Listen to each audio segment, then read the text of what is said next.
Welcome to Theater Thursday with Miss Miller. Hey guys, it's Miss Miller here. We're going to start off first with a little warm-up called Character of the Space.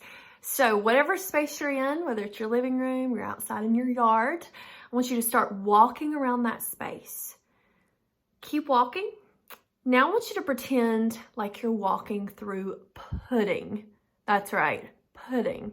Vanilla, chocolate, whatever you prefer. It's really going to change the way that you're moving through the space. For example, you might move more slowly because the pudding is thicker than air.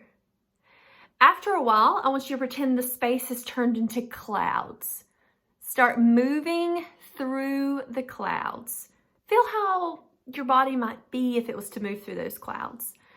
Next, your space is going to turn into honey. How would you move through the honey?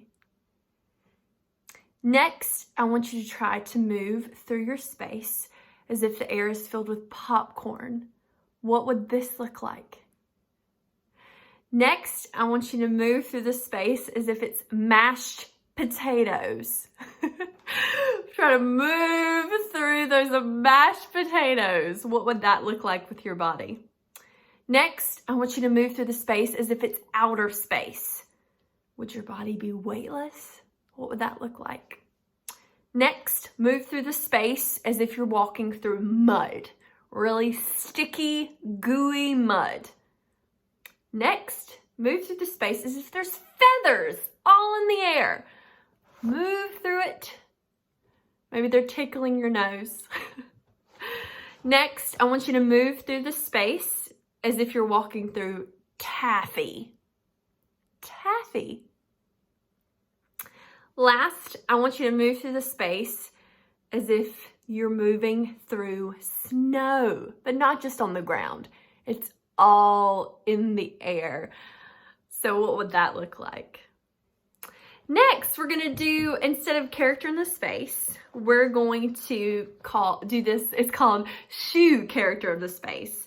So you're changing your character shoes as you're walking. So first off, I want you to move through the space as if you have roller skates on your feet.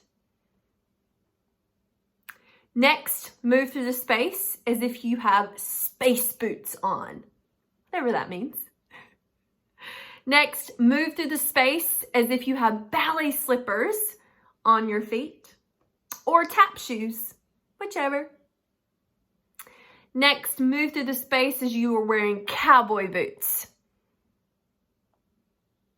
Next, I want you to move through the space as if you have motorcycle boots on. Next is really a free-for-all for you. Whichever kind of shoe you want to be wearing, move through the space with that shoe.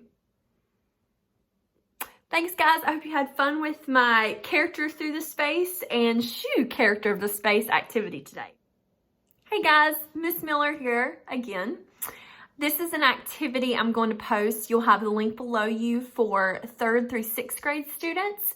But my younger students, if you would like to participate, you can as well, and have your parents maybe read some of the monologues to you and deliver some of the lines so that you can practice being in character with them.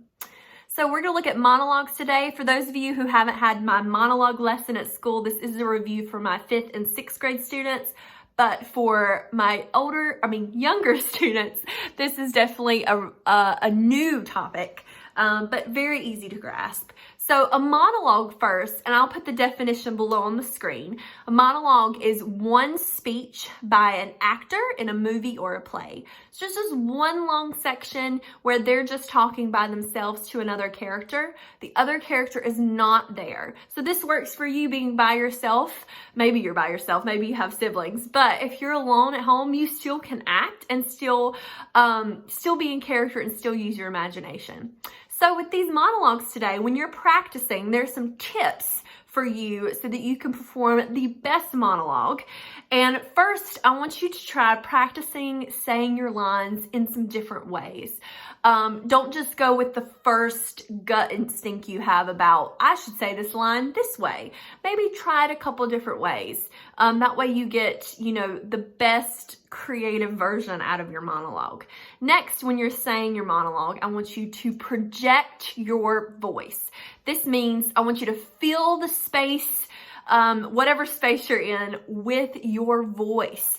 So very loud so everyone can hear you in the room, whether it's your family, your siblings, your teddy bears, whoever's watching you perform. Next, I want you to add in movement. This is really important to bring your monologue to life. So don't just stand there like a statue. Add in movement, because when we talk, we add in movement as well, or humans do. Next, I want you to rehearse. Don't just practice it one time and say, well, I think that was good. Really practice it. Make sure it's your best version and that you've locked those moves and those emotions down for your monologue. Last, I want you to try to memorize it. Memorize means committing those words to memory so you don't have to look at the scripts that I'm sending you. If you've done all that, you've practiced it, you memorized it, I would love for you to send in your monologue video to me so that I can check it out. And if you don't want to send in your video, you can still perform it for your parents or whoever's watching. But I'm so excited for you to do this. Play around some acting. You can choose one of the monologues below, or you can do as many as you want. Just have fun with it. Thanks, guys, for this Theater Thursday. Have a great weekend. Bye.